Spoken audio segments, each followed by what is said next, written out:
जय Hind. BPSC TRE के सभी कैंडिडेट ध्यान देंगे कि आप लोगों से रिलेटेड आज के प्रभात खबर न्यूज़पेपर में विभिन्न प्रकार की खबरें आई है। तो चलिए देर न करते हुए बारी बारी से इन खबरों पर हम लोग चर्चा कर लेते हैं। तो जैसा कि आप लोग को ज्ञात होगा कि 15 मार्च वाला बीपीएससी का दोनों पेपर लीक हो गया है, तो अब उसकी जाँच चल रही है। तो उसी से रिलेटेड एक न्यूज आया है, आप लोग देख सकते हैं कि लिखा गया है कि पेपर लीक कांड की जाँच की गति धीमी, आनंद माधव।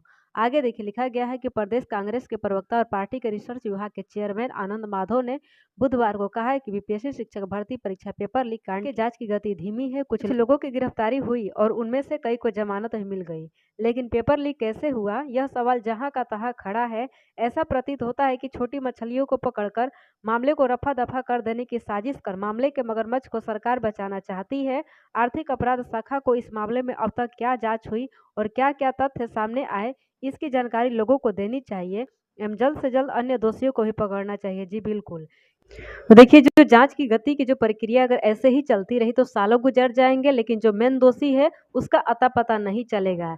लेकिन मामले को देख कर के यही अंदाजा लगाया जा रहा है कि जो बड़ा मगरमच्छ है सरकार उसे बचाना चाहती है। तो ये सरासर अन्याय होगा उन तमाम अभ्यर्थियों के साथ जो कि दिन रात एक करके मेहनत कर रहे हैं ताकि कैसे भी एग्जाम निकल जाए, और जो पैसे वाले हैं पैसा दे करके जॉब ले लेते हैं और जो योग्य अभ्यर्थी हो बेचारे मार खा जाते हैं। अब देखिए 15 मार्च वाला बीपीएससी टीआरई का पेपर जैसे ही लीक हुआ है, ईओयू के पास से सूचना गई है, जांच चल रही है। तो बहुत लोग ये मामला फैला रहे हैं कि टीआरई 1 और टीआरई 2 की भी जांच होगी कि नहीं होगी, क्योंकि टीआरई 1 में और साथ ही टीआरई 2 में तो बहुत ज्यादा ही धांधली हुआ है। तो ऐसे में उसकी जांच होनी चाहिए। तो क्या उसकी जांच होगी या नहीं, लेकिन मुझे तो नहीं लगता है कि अभी उसकी जांच चल रही है या आगे होगी, क्योंकि देखिए टीआरई 2 से ही संबंधित एक नोटिस जारी किया गया है कि बिहार लोक सेवा आयोग द्वारा द्वितीय चरण की शिक्षक नियुक्ति परीक्षा टीआरई 2 के आधार पर अनुशंसित अभ्यर्थियों को जिले में काउंसलिंग एवं तदर्थ नियुक्ति तथा विद्यालय में पदस्थापन के उपरांत विद्यालय में योगदान देने हेतु अंतिम तिथि दिनांक 25/3/2024 को निर्धारित किया गया था।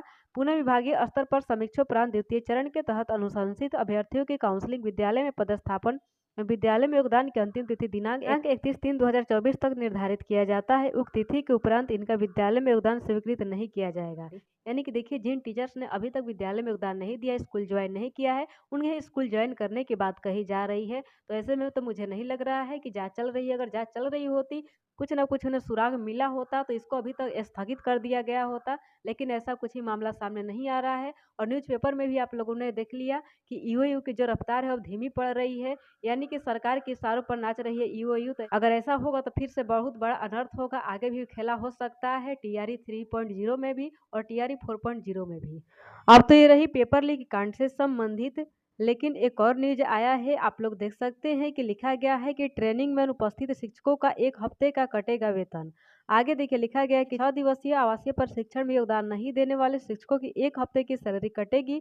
इसको लेकर एससीईआरटी के निदेशक ने सभी प्रशिक्षण संस्थानों के प्राचार्यों को पत्र भेजा है। कहा है कि प्रशिक्षण के लिए योगदान नहीं करने वाले शिक्षकों को चिन्हित कर वेतन कटौती के लिए अनुशंसा के साथ संबंधित डीओ डीपीओ स्थापना को पत्र भेजे। राज्य में 1ली से 5वीं कक्षा के शिक्षकों का प्रशिक्षण चल रहा है। 25 से 30 मार्च तक चल रहे 6 दिवसीय प्रशिक्षण के लिए 24 मार्च को केंद्रों पर योगदान करना था। इसमें मुजफ्फरपुर के भी विभिन्न प्रखंडों के करीब 700 शिक्षकों को पूर्वी और पश्चिमी चंपारण के डायट पर भेजा गया है। जिले के प्रशिक्षण केंद्रों पर अन्य जिलों के शिक्षकों का प्रशिक्षण हो रहा है। निदेशक ने कहा है कि कई केंद्रों पर शिक्षकों ने प्रशिक्षण के लिए योगदान नहीं किया, जबकि जिला स्तर से उन्हें सूचना दी गई थी। ऐसे शिक्षकों के 1 सप्ताह के वेतन की कटौती की जाएगी, यानी कि जो भी टीचर ट्रेनिंग में उपस्थित नहीं हो रहे हैं उनके 1 सप्ताह की सैलरी काट ली जाएगी। कुल मिलाकर के इन दोनों न्यूज़पेपरों में जो जो बातें लिखी गई थी हमारे द्वारा आप लोग को बता दिया गया। हालांकि न्यूज़पेपरों का कटिंग आप लोग को हमारे टेलीग्राम चैनल पर भी मिल जाएगा, और टेलीग्राम चैनल का लिंक वीडियो के डिस्क्रिप्शन में है, वहां से क्लिक करके आप लोग टेलीग्राम को ज्वाइन कर सकते हैं और पर डे का अपडेट आप लोग फ्री में ही पा सकते हैं। देखिए इसके अलावा किसी के मन में किसी प्रकार का कोई डाउट हो, साथ ही आप लोग चैनल पर न्यू आए होंगे तो चैनल को सब्सक्राइब करके बेल आइकन को प्रेस करके जो भी क्वेश्चन करना होगा वीडियो के कमेंट बॉक्स में टाइप कर दीजिएगा। नेक्स्ट वीडियो में आप लोगों के कमेंट से संबंधित जानकारी हमारे द्वारा दे दी जाएगी। तो आज की वीडियो में दोस्तों इतना ही, मिलते हैं नेक्स्ट वीडियो में, तब तक के लिए जय हिंद।